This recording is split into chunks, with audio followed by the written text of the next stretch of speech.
Welcome again to another edition of the Really American Podcast, brought to you by Really American Media. You can find us on YouTube at Really American. That's Corinne Straight. I'm Chip Franklin. And boy, it's as we head into the weekend, it seems that since the last time we've spoken, a lot has changed, especially with the Department of Homeland Security and the disintegration of MAGA as a result of this war, which, again, Trump promised there would be no forever wars. And there doesn't seem to be an end in sight for this one. Yep. And the confirmation that we got in the week since we recorded that everything we were told about Iran was a lie. I mean, we all knew that from the beginning, that there was no imminent threat. And now we have it written down in a pretty powerful resignation letter. Yeah, that's Kent, right? Joe Kent, yes, the director of the National Counterterrorism Center, resigned effective immediately and just said flat out that Iran posing an imminent threat is a lie. And it's important to bring this up because Kent was a little crazy anyway. I mean, Kent bought into some of the stranger conspiracies. He was a signer on to the birther stuff, even though, that goes back almost 10 years. And he also signed on to the 2020 election BS from Trump, which is also plays out later on as we talk about the Save America Act and the TSA shutdown, which is they're talking about possibly closing small airports. We'll get to that in a minute. So the war stands right now at a point where there doesn't seem to be a plan, other than Hegseth coming on the mic every day and talking about the many different ways that you can obliterate, you can, what was the other ones? Obliterate, decimate. Decimate. Yes, they're using all these big words and they don't know what they mean. All the 8 words. All the big words. Yeah, and it's interesting too to see, some of the pushback. And I talked about this earlier. I did a video yesterday about the disintegration of MAGA, probably started. I mean, I don't count like Adam Walsh. Joe Walsh, excuse me. Joe Walsh, yeah. We've had Joe Walsh on the show many times, and I know Joe pretty well, and I like Joe, but he was an original birther. He signed on early, and then I think when it got like a lot of people, when they saw, I'm not all in on Trump, they got away. And most recently, of course, you have Marjorie Taylor Greene, who is now just gone. You couldn't be more 180 than where she was just a year ago. Campaigning for Trump. I think this war and what's happening over there, the hard thing to really understand is how the miscalculation. Let's remember that bin Laden attacked us with 17 people. He brought down the 2 World Trade Centers, attacked the Pentagon, and of course crashed a plane in Pennsylvania. But more than that, he probably set the U.S. economy back to the trillions. Yes. And affected our lives forever. And gave us an even more powerful executive branch, as we saw George W. Bush shortly after those attacks. We started spying on American citizens. We started writing all sorts of executive orders, again, going to war with, no authorization, although he had popular support to go to Iraq. But again, we know that was a lie. And talking like we talked last week, that they did a control F and found all the Qs and replaced them with Ns. And now we're going into Iran also based on a lie. We're kind of in a 26-year limbo, 25-year limbo now when it comes to how we handle conflict in West Asia and how the U.S. responds to it on the international scale. I want to play some sound, but before we get to Hegseth, there was an interesting event that happened late last night, which was an attack on Qatar, on their oil facilities. And they, of course, blamed Israel, and they blamed Iran, and they blamed the United States. The United States said that all of this they had nothing to do with it. But the approach to this, the actual, understanding of how Iran would attack. I mean, what else could they have done other than go after the Strait of Hormuz, right? Really, and we talk about being able to destroy their boats so they can't put mines out there anymore. But all you need is a SAM. Or surface-to-surface missile, I guess, in a way, which is shooting at these boats. And you can hit their fuel and boom, they're gone. They blow up right in the strait. And, the scariest thing, even though he later said it was a joke, is former Speaker Newt Gingrich came out and said we could use about 8 or 9 thermonuclear bombs and create a new strait cutting through one of the countries that borders the Strait of Hormuz. Hilarious. Yeah. So what a good joke. Yeah. Like what this is again, if I ever run for office, this will be my campaign platform, is like continuing to test us as we get older. I'm including myself in the mix of, are we still allowed to be on social media? Are we still, at some point you got to take the keys away from mom and dad, but at some point we also got to take the phones away. Okay. We got to take the Twitter accounts away, the Facebook accounts away. Newt, what are you doing? My favorite thing about Gingrich is when he served divorce papers to his wife while she was in jail with in the hospital with a terminal disease. Yeah. So this is Laura Ingraham pushing Stephen Miller, who is, he probably is at the core of the most evil aspect of the Trump cabal, and pushing him on the idea of what was the plan here. And they always go, they start going to the big words we talked about earlier, obliterate, devastate, instead of actually talking about the long-term plan. And remember, of course, we still have 5,000 Marines en route there. So that's another aspect. So, we didn't anticipate everything. He said we didn't anticipate that, which not necessarily wrong with that, but we do have military planners who spend an enormous amount of time and money gaming out these war plans, Stephen, how long it's going to take us to clear the strait when we don't have minesweeping capabilities that we used to have. We kind of slowly but surely given them away. And the fact that Iran is going to strike other countries in the region, we spent a lot on this. Why didn't they anticipate this and inform the president of those facts? I think you're saying something very different, Laura. What the president is talking about is the fact that Iran revealed itself by presetting its missiles to strike at nations that in many cases were its friends, at least if not its friends, that were non-combatants in the Middle East. And what that revealed, the president's point is, what that revealed about the Iranian regime, that it underscores their bloodlust, their bloodthirst, how reckless they are, how dangerous they are, what it would look like if they pursued a nuclear weapon while they had the capability to shoot missiles in which they were heading towards at far more distant targets, all across Europe, all across the Middle East, eventually into the United States, again, while pursuing a nuclear weapon. But from a military planning standpoint, this has been exquisite, Laura. And you talk about military planning, a big part of military planning is having the defensive weapons necessary to shoot down those Iranian missiles. So what we're not talking about is it's American planning, American imaging, American weaponry that is shooting down those Iranian drones, that is shooting down those Iranian missiles, that is killing those launchers. It's the Iranians that are being overwhelmed at every single step along the way. So, of course, he can't answer that plan. There is no plan. There's no plan. First of all, there was no threat. And we know this because from last summer after we obliterated. Remember this? Obliterated. Yeah. And Trump even said so himself about the nuclear possibilities for Iran. We took out the two of the other sites also. But I don't believe that they're going to go back into nuclear.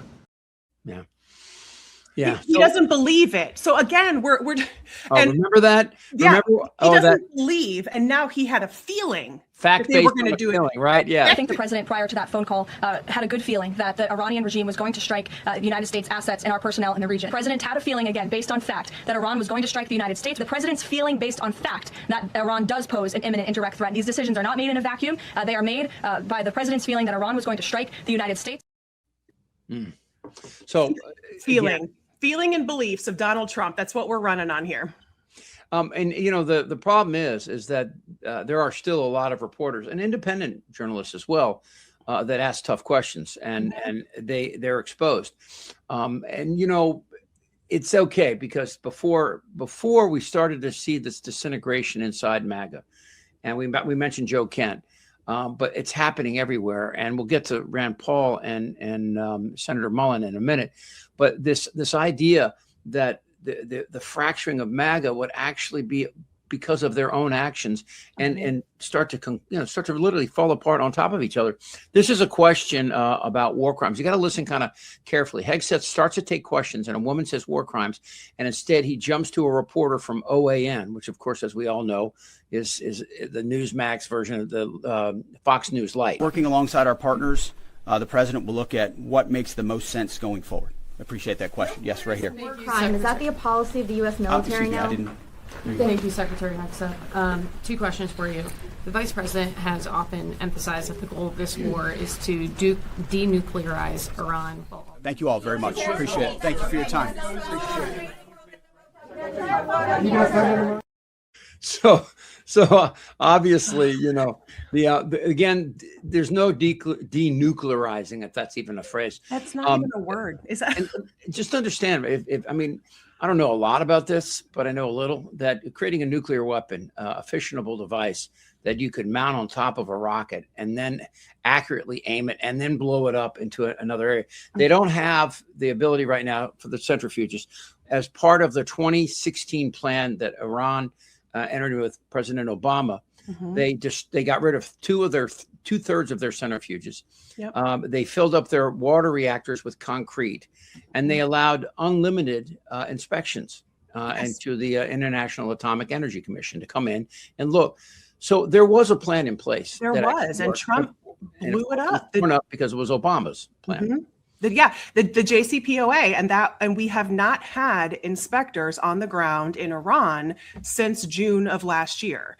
So after everything was, quote, obliterated, according to Trump and Netanyahu, there's been no inspectors from any country on the ground. And I find it really interesting looking at the JCPOA and all of the countries that were involved. It was the UK, France, Germany, Russia, China, EU, and the US all signed on to this.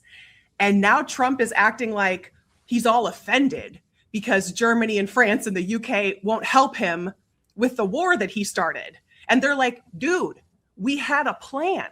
We had a diplomatic plan, right, and you blew it up. And now you're pissed that like we were trying to avoid a war. And so it's kind of all of these pieces coming together. And I know one of our colleagues covered the rant that Lindsey Graham posted, because obviously he and, Lindsey, this is kind of Lindsey Graham's wet dream come to life, this war. And he and Trump are just a horrible image, but it is. I'm really sorry, but we got to say it. And he and Trump are just in a Trump's office, just screaming about how Europe won't help them.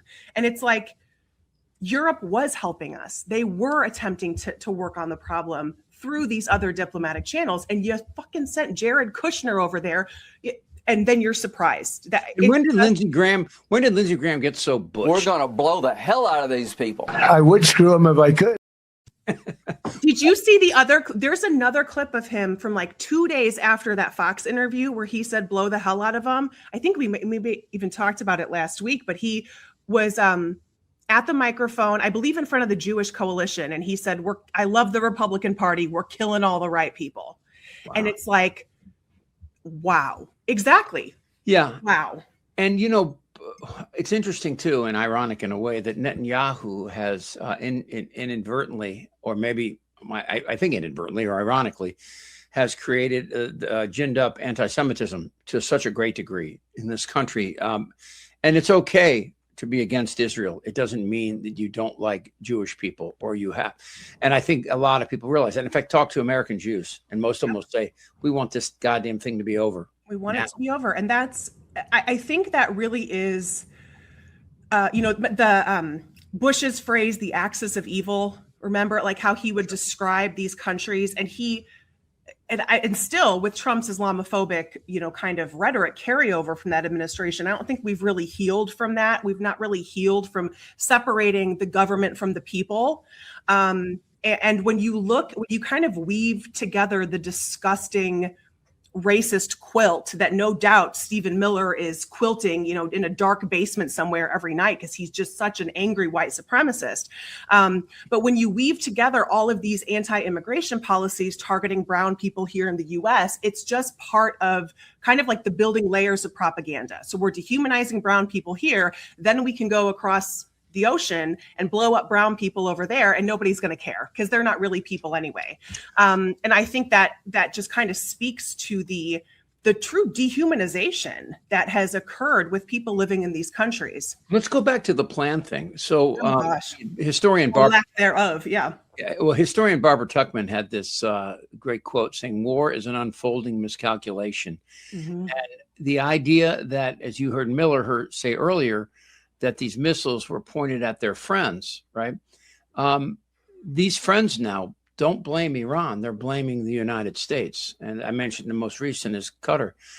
We also heard that MBS was a big proponent of this, and that Trump actually talked to him before the war, which is, again, for people that forget history, it was 26 years ago that our relationship with the Saudis caused bin Laden to leave Saudi Arabia and go to Afghanistan and put together Al-Qaeda and the attacks of 9/11.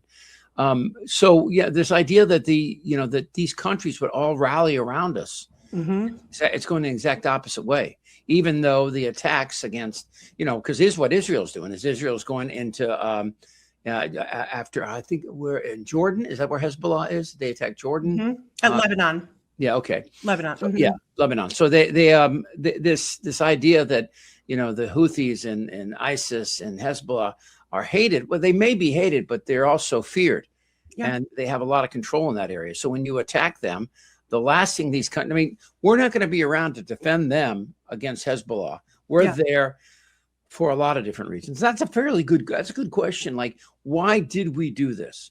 Why? And you can go down to 52% of Americans in a recent poll think we did it. Trump did it to distract from Epstein. 100%. Now, that may be a little Machiavellian, but I don't know. I mean, right? I mean, it's possible. But then you look at I mentioned this in the last time we all talked about oil. There is the heavy Venezuelan crude needs a lighter oil in order to make it palpable to go to our refineries for that next step. The majority of that oil comes from Iran, although I don't know how we'll ever get it now, because it seems like all we're doing is blowing it up. So, whatever possibilities that were coming out of Venezuela. And then this last part is Cuba. You've been watching reports about how Cuba is suffering and their lights are going out. They need oil really bad. And who's sending them the oil as we speak? Russia. They're going to send it. Now, will we intercept Russian vehicles, Russian ships with oil? I mean, does this not sound like 1961? It's missile crisis. It does feel like, where are we in time? And I want to just give really American a shout out here, because you mentioned the role that independent media is playing, and I found it really interesting in that clip that you played with Laura and Stephen Miller, that you can tell. And I think we've all had this argument before, whether it's like with our spouse or with our kid or something, where it's like, they're not really listening to you. They're just trying to come up with their next gotcha and you could see Stephen Miller taking in the information that Ingram was saying, and he wasn't really listening to her. It was almost like he had his talking points prepared. He knew what he was going to say. He was waiting for her to take a breath. Yeah, take a breath so I can jump in. And he's probably also a little shell-shocked that Fox is not just going along with it. And why are you not just bringing? Well, Hannity is, and so is Jesse Walters, or but maybe different hosts are taking a different viewpoint. But the role of independent media right now, especially at a time where, Pete Hegseth is cutting off a question he doesn't like. Trump is insulting ABC once again. We see CBS pulling a whole bunch of nonsense. The FCC chair coming out and saying he wants to pull licenses. So that's the role of independent media right now, which is huge and critical. Speaking of the FCC, Brendan Carr, who is the head of the FCC, Brendan Carr actually said that they're going to try to encourage networks to be more patriotic with our coverage and to highlight all of America's good here in our 250th year. I would make the case right now, this 250th year is an embarrassment to all the way back to our founding fathers.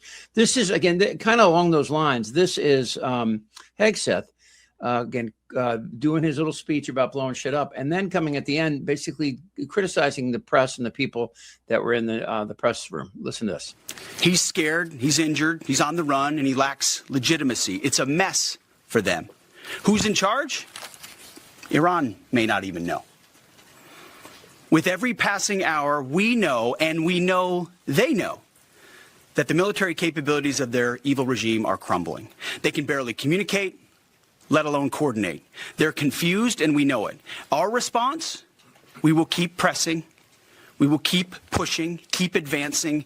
No quarter, no mercy for our enemies. Yet some in this crew, in the press, just can't stop. allow me to make a few suggestions. People look up at the TV and they see banners, they see headlines. I used to be in that business, and I know that everything is written intentionally. For example, a banner or a headline, Mideast war intensifies, splashing on the screen the last couple of days, alongside visuals of civilian or energy targets that Iran has hit, because that's what they do. So what are we supposed to say? Middle East Americans winning the war. I mean, this goes back to this actually goes back to the Alien and Sedition Act John Adams put into place. This idea that this is seditious behavior to criticize your government. Of course, this is exactly why Madison penned the First Amendment to the Bill of Rights. It's important. It's incumbent upon the media to report. Now, yeah, do we all have our opinions? This is not a news show you're watching right now. This is an opinion show. Yep. We're not going to lie to you, you know? Yeah, we are correspondents. We are political thinkers. Yes, creators, right? I guess I right now though, when I think about this, and I think about like I saw Tucker Carlson talking about he thinks they're going to charge him with a crime because of he actually corresponded with people in Iran before the attacks, giving aid and comfort bullshit. Look, I've known a lot of people from Iran. I was living in D.C. in 1979 when the Shah had to flee and people had to flee the country that were not supporters of the Shah, but they had businesses. I met a guy who had 79 dry cleaners that he left over there, but he took his family out because he knew that he would be, since he was successful. And I honestly don't know what and if he had anything to do with the Shah, the SAVAK, the secret police and all. But what happened in 79 is a direct result of what happened along that way, where the U.S. government and Britain went in to get their oil. They nationalized the oil. This is a really interesting thing. In 1953, there was a coup of sorts where the British came in and took out. Actually, it happened after that. Came in and took out the leader and put our own leader in. And so the oil would continue to flow to Great Britain. And then later on, we put in the Shah for the very same reason. The idea is we want a friendly presence there. Well, this was not a friendly person to the people there. Nope. So, I mean, here we are today trying to figure out what Iran is and what Iran wants. And I don't think we have a clue. No. The mullahs and the jihadists in that country. And I'm all for trying to get them out. But, the idea that by blowing them up, that moderates are going to come to the forefront. It's exact opposite. You're angry. I picture in a lot of these scenarios, and you mentioned Venezuela and the oil, I even think back to, the banana republics that we went in and destabilized with United Fruit, and overthrew people because we wanted to make money on bananas. Right. In El Salvador. Yep. El Salvador. And that's why all those people fled from Guatemala and those middle Central American countries to the north to try to leave, because there were gangs coming around saying, your son is going to be part of our gang. And they said, fuck you. They took their families and went north to the United States. Yep. And many of them, again, this is back in the 80s. People don't understand this. You could cross back and forth with nothing. Mexico. Canada too. Yeah. And then we militarized the border, and that changed everything. That means people that came over had to stay. Yep. And then we're all, so I picture like there's a bunch of rear end accidents, and the US is the first car that is slamming into the back of Venezuela, for example. And then it's hitting El Salvador, Guatemala, and Mexico. And then we're saying, why are you all blaming us? So the same thing here. The US rear-ended the back of Iran. They are now taking it out on Qatar, on Lebanon, on Jordan, Saudi Arabia, et cetera. And the US is saying, oh, we didn't have anything to do with this. What are you talking about? No, we started, we were the catalyst. We made the first impact. And to deny responsibility for how Iran is responding to our aggression it's a level of delusion that is very on brand for this administration, I guess. Let me take a segue from that very point you made, that the new leader of Mexico's most powerful drug cartel is a U.S. citizen. Earlier this month, we did it, guys. Good job. Earlier this month, El Mencho, who was the former head, died. And his California-born stepson, Juan Carlos Valencia Gonzalez, has emerged as a new leader of the Jalisco New Generation cartel.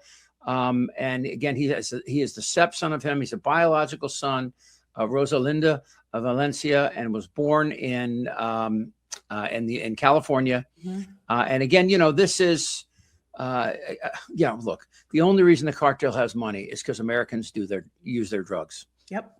We sure do. And in the absence of, I was just watching, there's an amazing nutritionist and doctor, PhD doctor, Dr. Jessica. I don't know if you've seen her, but she does an amazing job on social media of breaking down all of MAGA's lies. How they're telling us that they want to be healthy. They're focusing on food dyes, but they are removing environmental regulations that could make our rivers and waters more polluted, right? So there's this disconnect of what health is. And there's also a disconnect with, we don't want the cartels to sell us drugs anymore. At the same time, we are spending a lot of effort in defunding all of these different programs, many of them run through Medicaid, that provide people mental health and substance abuse disorder treatment. And so we want both things at the same time. We want to say, oh my God, we hate the cartels, and aren't they evil and aren't they awful? And then deny that we, as the US, are the biggest customer base, and then continue to undercut any societal social programs, community programs that would help people kick addiction. And it's all these competing things going at the same time. And it allows us to keep demonizing Mexico. The undocumented immigrants are murderers and rapists, of course, started with Trump's 2016 campaign. And of course, it's not true. You are one in 600 to 1 more likely to be attacked by a guy named John than a guy named Juan. What's also happened, of course, in that whole thing is the ICE attack on these immigrants, dishwashers, waiters, construction workers, people working in the fields of Central Valley, although they have been slow to do that because, of course, that is one of our few export pluses. And if we didn't have that, we would be in total negative territory. The Department of Homeland Security's Kristi Noem was fired. Yep. And she's now soon to be replaced, it looks like, by Oklahoma Senator Wayne Mullen, a former MMA fighter. Linda McMahon, who runs the education department. If you've seen her, it's just, you couldn't make this shit up. Anyway, you can't make it up. This is fucking unbelievable. And we're going to talk about the hearing because Mark Wayne Jim Bob is what I've been calling him. He escaped the committee to the floor for a full vote by a vote of 8-7. And who was the deciding vote? Homeland Security Committee had a hearing yesterday. 8-7, he was advanced out of committee, and effing John Fetterman was the Democrat who turned against his party and cast the deciding vote. Without Fetterman, Mullen's nomination would have died. And I actually wonder if Oz would have been better than that guy. I'm going to say yes. I'm going to go ahead and say yes. And Oz isn't crazy. He's a scam artist, but he's not. He's a grifter. RFK Jr. is mentally ill. The worm ate more than we thought. And we find ourselves in. Anyway, so. The worm had a big meal. we talked. It was just a snack. Just winding around in there. The integration of MAGA. Rand Paul's an interesting guy because I think his truest MAGA colors were flying during COVID when he kept attacking Fauci. The problem with a little bit of knowledge is it's sometimes you think you have a command over a greater field and he doesn't. I took the time, like a lot of Americans, and I'm not a scientist, right? I took the time, though, and I read a lot, and I talked to a lot of people. Yeah. A future guest on the show should be my friend Art Kaplan. He created the Division of Bioethics at New York University's Langone Medical Center. Dang. And I had him, and I had other virologists and just really smart academic types to come on and try to explain this using science. What happened. And I had people that really smart, like Jamie Meitzel. He wrote a book about DNA, really bright guy. He was out saying that China purposely released this when there was absolutely no evidence. In fact, the people that study the genes of the COVID virus say this wasn't created in a lab. No. Anyway, that's all here and that. But Rand Paul was and has been obviously upset about what Trump has done in this first year and his attacks on Again, hardworking government workers through the Musk Doge attack, but even more since then, just trying to tear apart the fabric of what has been built up over, more than 100 years in this country. So we were talking about this yesterday. We do a lot of these stories at Really American, and again, want to remind you, please subscribe, and then also as well subscribe to us on Substack and wherever, and also on Facebook. We'd love to see you there. All right, so this is something that you and I were talking about, and I found this fascinating to listen to Rand Paul. If you remember, Rand Paul was attacked by his neighbor, viciously beaten. Yeah, 2017. Yeah, and had somebody not intervened, he could have died. I mean, it was that vicious attack, and the guy next door was crazy. He was just crazy. And Mullen, who, again, an MMA fighter. I know a little about this because I boxed up into college, but I boxed with headgear, and we was very careful. If you got stung, you weren't allowed to fight for 2 weeks. That kind of stuff. Good, yeah, because you still got your wits about you, and we need those wits. Well, we'll see. Yeah. But the idea, though, these MMA guys, this is like CTA breeding ground, and the fact that this guy, you'll hear him in a minute, doesn't seem to really be have his full faculties, and that he wants to be head of the Department of Homeland Security. Again, these are people that are sending ICE agents, and this fall, when the midterms come, this is going to be keyed up again. So listen to this exchange between Rand Paul and Oklahoma Senator Wayne Mullen. Recently, Senator Mullen, if you have time to listen, you were confronted by constituents that were. By the way, I love that right there. He was looking at his phone. And, if you have time in your job interview. This is all heartfelt. Again, watch again. Recently, Senator Mullen, if you have time to listen, you were confronted by constituents that were angry because you voted against my amendment to stop all funding for refugee welfare programs. Instead of explaining your vote to continue these welfare programs for refugees, you decided to transfer the blame. You told the media that I was a freaking snake and that you completely understood why I had been assaulted. I was shocked that you would justify and celebrate this violent assault that caused me so much pain and my family so much pain.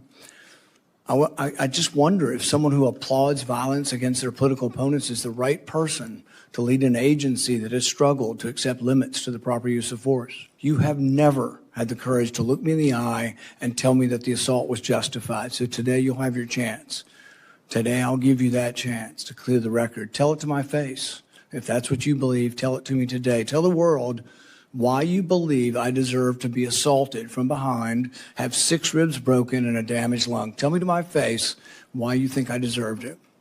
And while you're at it, explain to the American public why they should trust a man with anger issues to set the proper example for ICE and Border Patrol agents. I think before I can start my opening statement, I have to address the remarks the chairman made, calling me a liar. Sir, I think everybody in this room knows that I'm very blunt and direct to the point, and if I have something to say, I'll say it directly to your face. If you recall, back in my House days, we actually did have this conversation because of the remarks that I've made. You were in a room. I simply addressed that I said I could understand because of the behavior you were having, that I could understand why the neighbor did what he did. As far as my terms of the snake in the grass, sir, I work around this room to try to fix problems. I've worked with many people in this room. Seems like you fight Republicans more than you work with us. I did address those remarks. I did explain your gimmicks by the amendment you put forth. And as far as me saying that I invoke violence, I don't. I don't think anybody should be hit by surprise. I don't like that. But if I do have something to say, everybody in this room knows I'll come straight to you. I'll say it publicly and I'll say it privately, but I'll never say it behind your back. So for you to say I'm a liar, sir, that's not accurate. And I got proof to say that because you have spent millions of dollars in my campaigns against me because we just don't get along. However, sir, that doesn't keep me at all from doing my job. I can have different opinions with everybody in this room, but as Secretary of Homeland, I'll be protecting everybody, including Kentucky, as much as I will my own backyard in Oklahoma. The record should show, and I think will show, a lack of contrition, no apology, and no regrets for your support. You completely understand the violence that was perpetrated on me. You're unrepentant. Okay. Did you hear an apology in there, Chip? Did I miss it? In fact, the Cornish, he said he regretted his remarks about Alex Preddy, but never apologized. He wouldn't apologize. No. And that, again, if you don't remember, Preddy was the ICU nurse that was murdered in Minneapolis for trying to protect a woman that ISIS came up and shoved to the ground.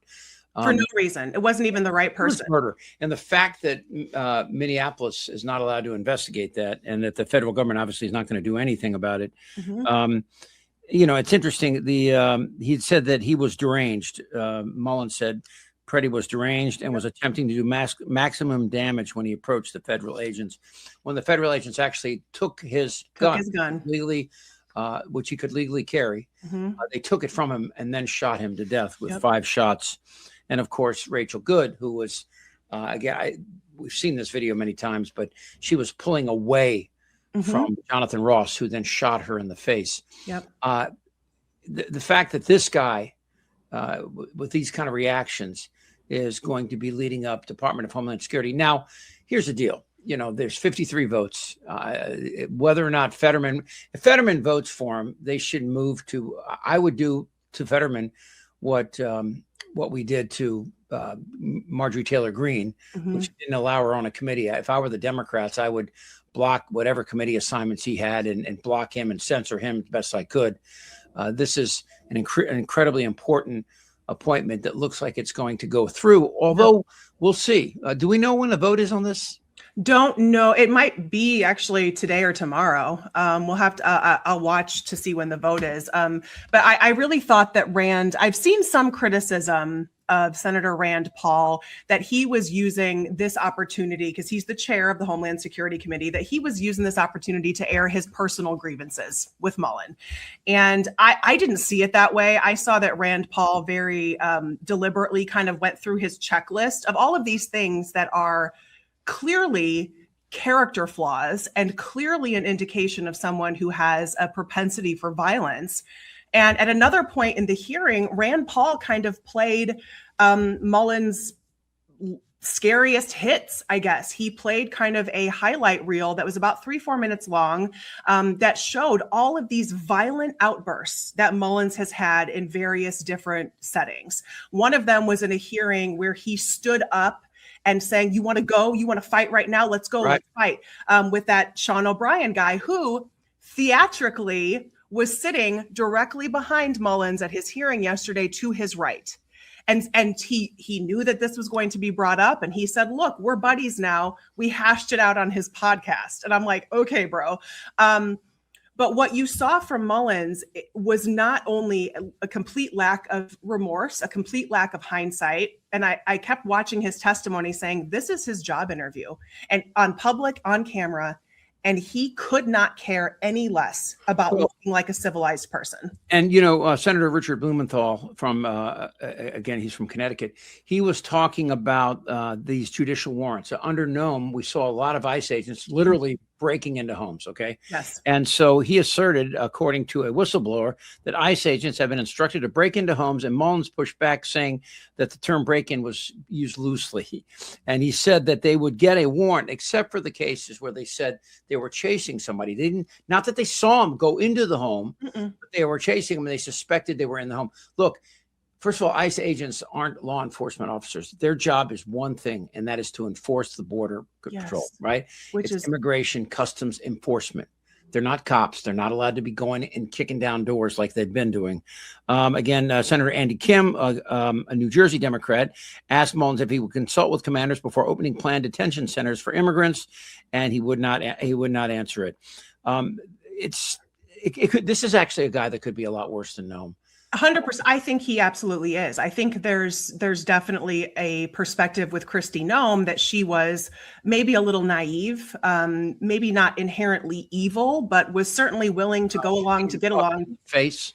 Yeah, she did. To kind of go along to get along to keep her job, and kind of just do whatever Trump said. But in Markwayne Mullin, we see somebody who is actively violent. And at another point in his interaction with Rand Paul, this terrifying individual defended dueling and caning in the U.S. Senate. I don't know if anybody saw this. Dueling and caning? Dueling and caning. He actually said, because he has defended a brutal attack against, and this is going back in the history books, y'all, in the 1890s, Senator Charles Sumner gave a speech where he called out slave owners. He was anti-slavery. He called out slave owners. He was beaten to within an inch of his life with a cane while the attacker's friends in the Senate held a gun on everybody else so nobody would intervene. In response to that, Mullen said, dueling between two consenting adults in this body is legal. And Rand Paul interrupted him and said, it has not been legal for 170 years. What are you talking about? The fact that in 2026, somebody is sitting at a confirmation hearing saying, if us senators want to hash it out by having a duel, we should because we're consenting adults. That is a level of barbarism that is terrifying. Fucked up. You're being nice. It's just fucked up. On any senator who votes to confirm this guy has fucking blood on their hands. Well, all right. So it's interesting to look at some of the questions that have been that have come his way. And this is one. Let's go back a step. So the Homeland has not been funded. Or DHS, Department of Homeland Security, has not been funded since February because of the shutdown. The Democrats are not going to allow the Save America bill on the floor because the Save America Act is the whole idea of this is to make it impossible for example, for voting machines. Because Trump doesn't trust voting machines. The paper ballots would be in place, which you're talking about, and all the votes have to be counted the same day. So that means in obviously in areas, larger cities where Democrats live, that wouldn't be able to be done. The whole idea of this, again, is the idea that Trump somehow was lost the 2020 election because it was rigged. And of course, 60 court cases with Republican judges that Trump himself had appointed came and said there was nothing there. Sidney Powell and Rudy Giuliani cost them millions of dollars by the Smartmatic decision. Fox News had to pay close to $787 billion. Yeah, in $787 million, in fines for allowing them to come on and say these lies, and then Hannity and others backing them up. These machines were perfect. They were inspected by Republicans many times. So what we have, and by the way, interesting, New Mexico just passed a bill saying that ICE agents will not be allowed anywhere near polling stations. No federal troops anywhere near polling stations. We'll see how well that holds up. So this was a question of Mullen's about his beliefs, and this will show you his, I think, why Trump has allegiance to him. Let me turn to elections. Senator, let me turn to elections. The Department of Homeland Security has the mandate since the Obama era for securing our elections infrastructure. That's an important job, and you'll be secretary. The president has continued to say that he won the 2020 election, even though there's been 60 court cases saying the opposite. He has said he wants to federalize the elections. He has said name check cities, including Detroit. He has said voting machines are inaccurate. He has said in the State of the Union, I was on the Senate floor, paraphrase that if his side doesn't win in November, then the elections were rigged, which is exactly what he said 8 months before the 2020 election. You have your own history. You did not certify the 2020 election.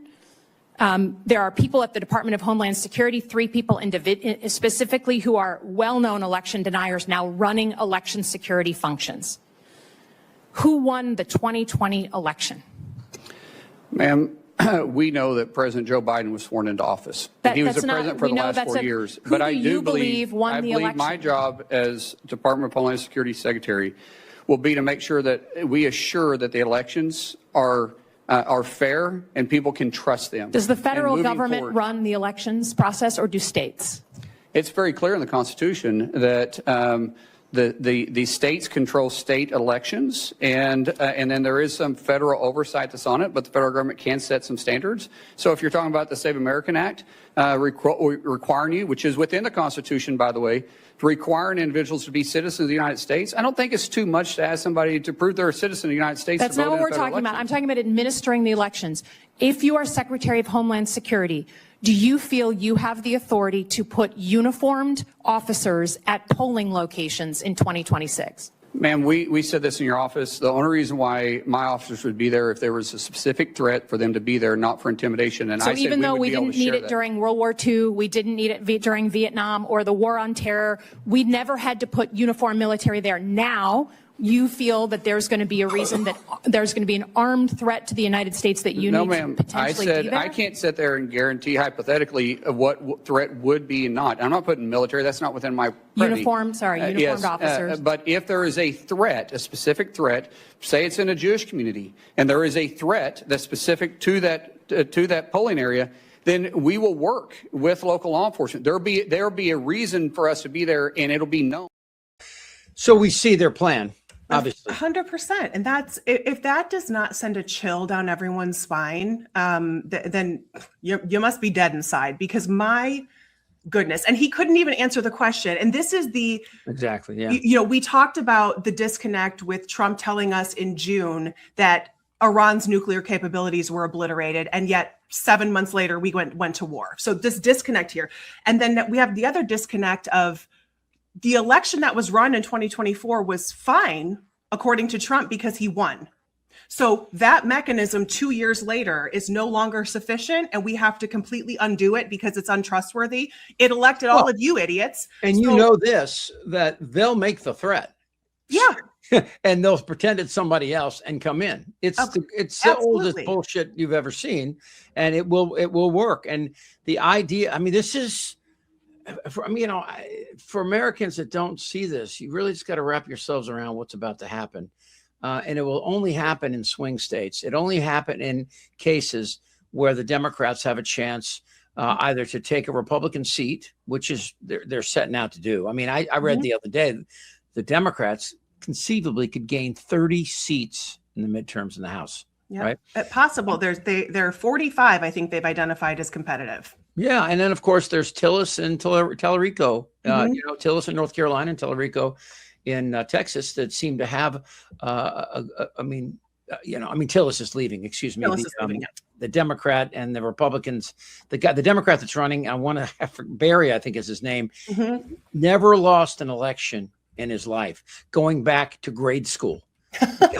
He's got quite a record, huh? Guy's running. So, I mean, we get, those are two seats. So all of a sudden, instead of being 53-47, it's 51-49. And assuming that Fetterman doesn't lose his mind. And is Fetterman running this fall, or is it? No. No. Okay. So 2 years from this fall. Yeah, 2 years.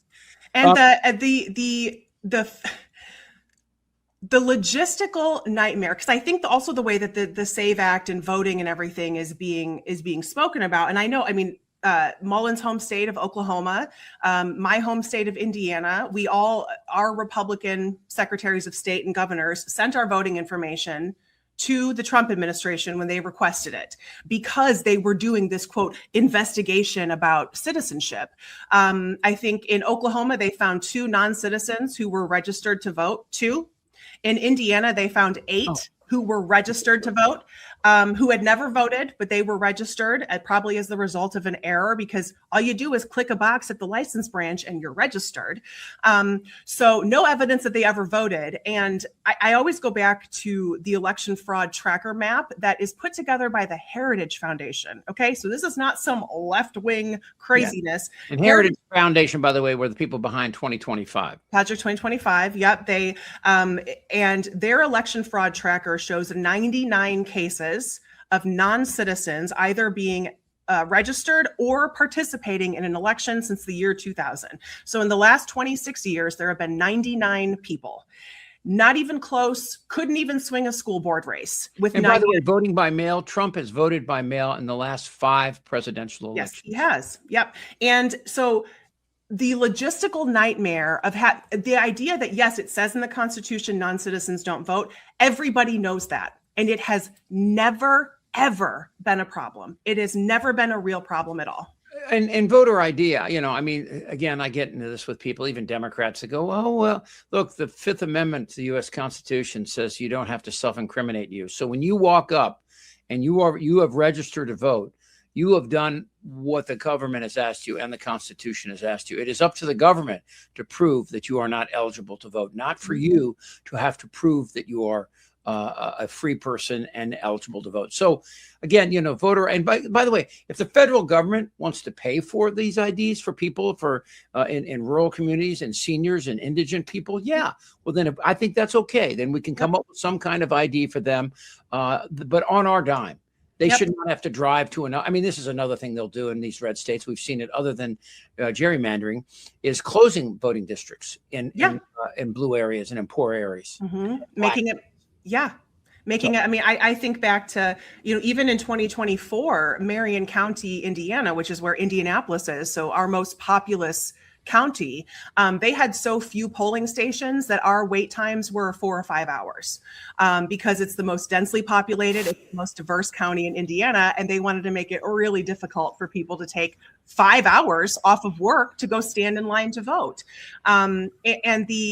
That's why I want somebody to answer the question. If the 2024 election was fine, what needs to be fixed now? Nothing needs to be fixed. Run the same damn thing again and see, because the only thing that has changed is Trump's popularity has plummeted by the day, and all the policies don't work. Speaking of the next presidential election, I love the fact that Newsom came out and said, that he had dyslexia as a kid and still suffers from some. And Trump came out and said, we shouldn't have a disabled person running for president. And I thought to myself, oh my God, you want, this is, I mean, real, I mean, think about that. If is that the guy, and Trump, I think, disabled person. Yeah. Yeah, his advancing, advancing dementia. I don't know if it's dementia, but he's obviously losing, his some cognitive abilities on a big stage. And in fact, the fact that he called Carolyn Leavitt Kellyanne Conway 3 times in a half an hour. I mean, we all make mistakes like that, I mean, if you're over 60, you're going to make those mistakes. You'll find everybody does. Yeah. But he doesn't even recognize it. Right.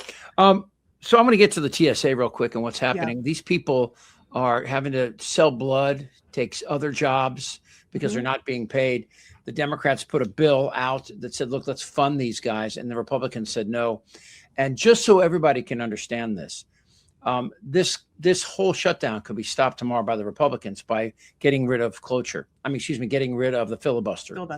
That filibuster, of course, means you need 60 votes to get cloture, which means end a filibuster. Yep. And it bothers me too, to be honest with you, that the Democrats or Republicans don't have to stand up and read from the yellow pages like they used to. Remember, they would stand up there for hours and hours.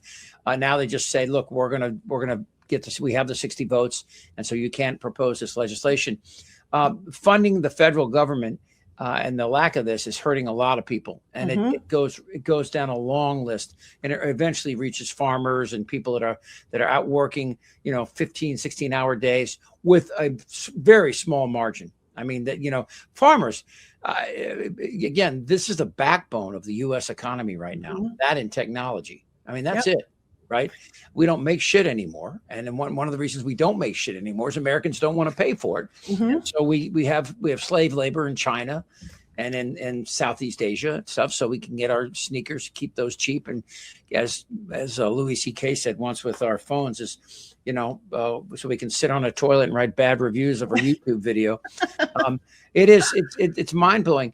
And, it got me thinking for this segment that we do each week called Before the Internet about flying and travel in this country and how it used to be. And now we always, I traveled a lot. I was a musician and a comedian and traveled for about 20 years all across this nation. I've done shows in every state in the United States and gone through, drive in Nebraska at night in a rental convertible and seen the most incredible meteor shower, literally, or seen the Aurora Borealis when I was in northern Minnesota.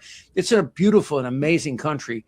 And the people that have made travel safe, be it, again, almost all liberals and Democrats through safety checks for our vehicles, for our bridges, our infrastructure, and flying. It makes me realize that, we have come a long way. But one of the things that's changed is, I think, is the need to fill stockholders' wallets, and especially when it comes to traveling in the air. And that's what this piece is about. This is before the internet. Let's go back to the 1970s and what it was like to fly then. Something was seriously off about flying in the 1970s, but in the best possible way. Passengers didn't just travel. They were treated like VIPs by default. No upgrades, no loyalty points, no fine print. Just how far did it go, and what were passengers really walking into when they boarded? Well, for starters, they could actually stretch their legs. Economy class seats in the 1970s gave you 34 to 36 inches of legroom as standard. Compare that to today's 30 inches, if you're lucky. Airlines back then understood that human legs weren't designed to fold like origami. The seat width was 18 to 20 inches, which meant you could sit down without becoming conjoined twins with your neighbor. They actually believed passengers should be able to feel their own knees during flight. Airlines weren't playing human puzzle games back then. Boeing 747 jets had massive cabins, but instead of cramming in every possible seat, they left room for passengers to move around. They were giving passengers actual space instead of playing human Tetris. The whole approach was about passenger comfort, not maximizing space. You could recline your seat without starting World War III with the person behind you. Reclining was actually a feature, not an act of war. Fewer seats per plane meant more space for everyone. Airlines competed on comfort levels, not on how many people they could squeeze into a metal tube. The whole experience was designed around human dignity, not profit margins. Airlines understood that comfortable passengers were happy passengers, and they invested in making sure every flight felt spacious and relaxing. But the spacious seats were just the beginning of the luxury treatment. Airlines served complete multi-course meals in economy class that would make many restaurants jealous today. We're talking about steak, shrimp, fresh salads, hot rolls, dessert, and real coffee.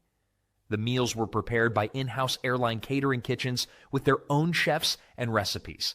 Airlines spent $7 to $10 per passenger on meals, which equals about $40 to $60 today. That's more than most people spend on a nice dinner out. Flight attendants would come around with hot towels before meals. Airlines were flying restaurants that happened to serve meals at cruising altitude. Alcoholic beverages were completely included in your ticket price, even in economy class. Wine, beer, whiskey, and cocktails were all free without any extra charges. Airlines operated flying bars with wings attached. On international flights, drinking was practically encouraged as part of the travel experience. Gosh, that's beautiful. I just flew back from Minneapolis to San Diego on Delta, and they run a cart down there, and they go, food for sale. It was and I bring whatever food I can when I have to fly. But I find that fascinating that, before the internet, before the ability of us to really, get investors involved, and you see the stock market climb. I mean, I remember the crash of '87 when the Dow was around 850, as opposed to today, the 50,000, as we've heard Caroline Levitt say. Was that Bondi or Levitt? Bondi. The Dow's over 50K. Yeah. So that was such a fun. I mean, because so many people were anxious about flying because it was new, and so these companies really had to, roll out the red carpet and make people feel comfy. And now, like you said before the clip, they are only beholden to their stockholders. Their only contractual fiduciary obligation is to their stockholders to keep making them more money, and not to the people that fly. Which might be behind some of the attitudes and an approach to business that Bezos and Thiel and Musk and the other billionaire clubs members all have, towards the consumer. There's no more. I mean, one of the things I loved about Steve Jobs, was I think he really cared about the end. And you see that in Apple's packaging. Yeah, I mean, I just bought my wife a watch for her birthday, an Apple Watch. And it takes 5 minutes to open up. It's so well put together in the design. It's like a whole experience. Yeah, exactly. And they still get it. Apple still gets it, and they're still successful. And granted, they're successful because they got, people in buildings in China building these things for like, $2 a day or whatever they get. I don't know what that is, but it's, they actually have a net outside the windows because people were jumping out and killing themselves anyway. We've got to talk about this before we go. And the idea of putting troops in the Middle East. Reuters has a story this morning, said the administration is, and we know this, is considering deploying thousands of U.S. troops. And one of the ideas would be to put them on an island as opposed to bringing them actually into Iran. The Karg Island, I think that's how you pronounce it, K-I-R-G. I've never heard it said before, it would give them the ability to attack Iran. And this is what I love about no planning, the ability to attack Iran without actually having troops walking through the streets. Well, here's the deal. They can also be attacked. I mean, it's close enough that Iran is not going to be able to mount, and they won't. They're not going to line up troops like it's Gettysburg. They're going to attack the way that they attacked in almost every city in Afghanistan and Iraq, and that's through IEDs, through some kind of bazooka type weapons, and again, just snipers. And the estimate is now we could lose, if we go in there, we would possibly lose as high as 10 to 14% of the young men and women who go into Iran. So if you're talking about, 5,000 people, and that won't be the beginning, because, again, go back to Barbara Tuchman, war is an unfolding miscalculation. We don't know what's going to happen here. As I mentioned before, if Russia is sending tankers to help Cuba, are we going to allow them to reach Cuba? And what business is us? We're not at war with Cuba. We're not at war with Russia yet. This is the to me right now, the real key to where this goes. If we put troops over there, then this was planned all along to try to take over Iran, to get control of their oil reserves, which will never happen. No. And that was, that's why it really feels like the unfolding explanations were everyone's different view of what they wanted. We don't want a nuclear program. We want to overthrow the Ayatollah. We want to take over Iran. There's also been, all of these extreme radical Christian nationalist pastors who are praying over Trump, are giving sermons about making the people of Iran see Jesus and bringing them to Jesus. And so there are all of these competing visions of what they actually want to do in Iran. And it's because, again, no planning and nobody was on the same page from the beginning. And I want to read just this one line from Joe Kent's resignation letter, because it speaks to what you were saying. And he said, as a veteran who deployed to combat 11 times and as a Gold Star husband who lost my beloved wife, Shannon, in a war manufactured by Israel, I cannot support sending the next generation off to fight and die in a war that serves no benefit to the American people, nor justifies the cost of American lives. And Joe Kent, by no means, is the pillar of morality given his past behavior. And his anti-Semitic views in the past. And his anti-Semitic views, 100%. But on this front, to actually put it in stark words of, we're sending people to die, and for what? It was based on a lie. This has been a few days now. Are we seeing more people stand up and say the same thing, and saying all of these people who want to claim that they are, they love the military and they support and they're so pro-life, and yet they have no justification for starting an unnecessary and really unendable war? That's the final word. That is Corinne Strait, and I'm Chip Franklin. This is a Really American podcast. You can follow us on YouTube, and we would like you to subscribe, and just go to Really American at YouTube. Also, our Substack, and you can find us on Twitter. You can find us on Facebook, wherever. Again, Really Instagram, American. everything. Yep. Yeah, we really appreciate you guys being here. Again, check us out. We both put our videos up every day on Really American, as well as other contributors as well.